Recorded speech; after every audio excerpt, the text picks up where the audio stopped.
Buenas noches. Él es mi hijo Luis. Con él pasé una etapa de mi vida muy difícil. Años atrás había estado en depresión cuando yo tenía como unos mm, 22 o 23 años por ahí. En- Caí en depresión y fui con la psicóloga, me dio medicamento y pues salí adelante y ya no haciendo mucho caso a los problemas. Entonces, mi hijo Luis, este, cayó en las drogas, se metió en la drogadicción. Pues le ofrecieron, pues, y le dieron droga y pues la consumió y le gustó. Y vivió una etapa muy fea porque ver a mi hijo en las drogas, ver cómo no, ya no iba a trabajar, en su persona se descuidó. Ah, tenía, ¿cómo se llama? Pues su tele, sus cosas en su cuarto, su PlayStation y televisión, juegos y todo eso. Y causa las drogas, pues ya no iba a trabajar porque él se desvelaba y se quedaba dormido y a veces no, pues no dormía y pues yo le tenía que estar hablando para que viniera a comer con nosotros. Y él empezó a vender sus cosas. Empezó a vender su tele, su PlayStation, los juegos, todo lo que podía vender, lo vendía. Y yo pienso que hasta las suéteres y sudaderas, porque de un de repente ya no tenía. Y pues él había comprado más las que yo le había regalado. Y de un de repente ya no tenía nada de eso. Pero por, pues por lo de la drogadicción. Y yo caí en una depresión pues muy fea, pues porque pues yo veía a mi hijo, hombre, el único hombre, pues, y mi hijo en esa situación que no se bañaba, andaba sucio, descalzo, caminando, así como sin nada, caminando, hablando, riéndose solo. Yo me daba tanta tristeza y tanto dolor verlo así y que él no, pues no dejara las drogas. Y yo no sé cómo él hacía pues para conseguirlas, porque no trabajaba y ya después no tenía cosas que vender, pero él aún así la tenía. Y yo decía, ¿cómo no? ¿Cómo, cómo? O sea, yo sé que nadie te da las cosas a fuerzas, tú las tomas por tu voluntad, pero yo decía, ¿para qué le daban? ¿Para qué le ofrecían? ¿O para qué conoció a esa persona que lo envició o que lo guió por ese camino de la drogadicción?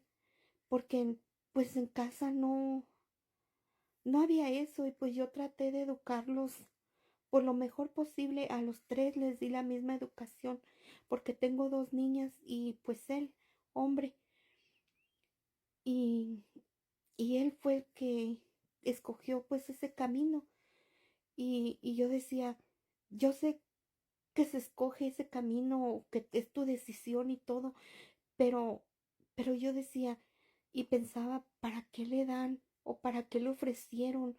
¿O para qué le dijeron que eso era bien o se sentía bien o no sé qué le dirían para que él aceptara estarse enviciando en eso? Am, Yo pues empecé a ir con psicólogos, hasta ahorita todavía sigo yendo, ah, pues ya no psicólogos, psiquiatras porque me daban medicamento, para yo estar bien, porque pues yo pues sí era sufrimiento ver a mi hijo así. Y a veces, y yo sentía el presentimiento de que él no se juntara con esa persona, y no se hice mucho caso a mis presentimientos, y sin embargo, como él ya no quería estudiar, pues lo metimos a trabajar y estuvo con esa persona, y de ahí empezó a cambiar. Y, y yo digo, pues dicen que hay que perdonar y hay que, pues seguir adelante, ¿da? Pero yo digo, pues sí perdona uno, pero no olvida a uno. Eso es lo malo, que no se olvida lo que uno pasó, lo que uno vivió.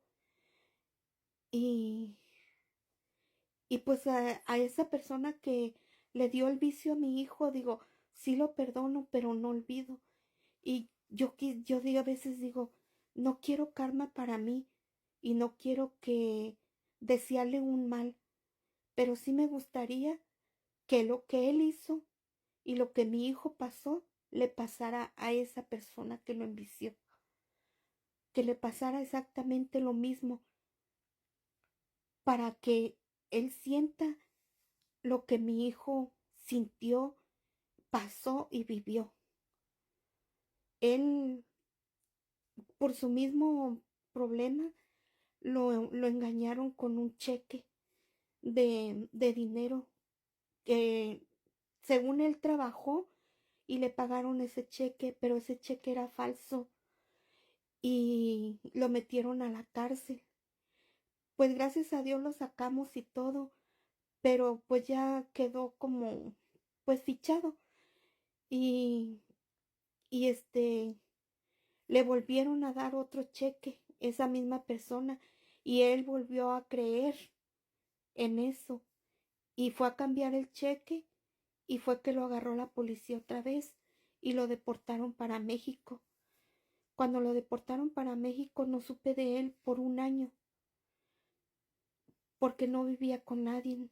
Llegó a vivir a la calle, vivía en la calle, y yo todas las noches pensando si él todavía estaba vivo, si él ya había comido, o cómo él estaba.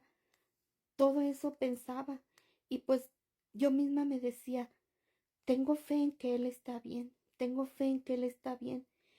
Pues un día se comunicó con nosotros y vivió con un familiar, pero pues ya ven que el muerto y el arrimado, como luego dicen, apesta a los 3 días.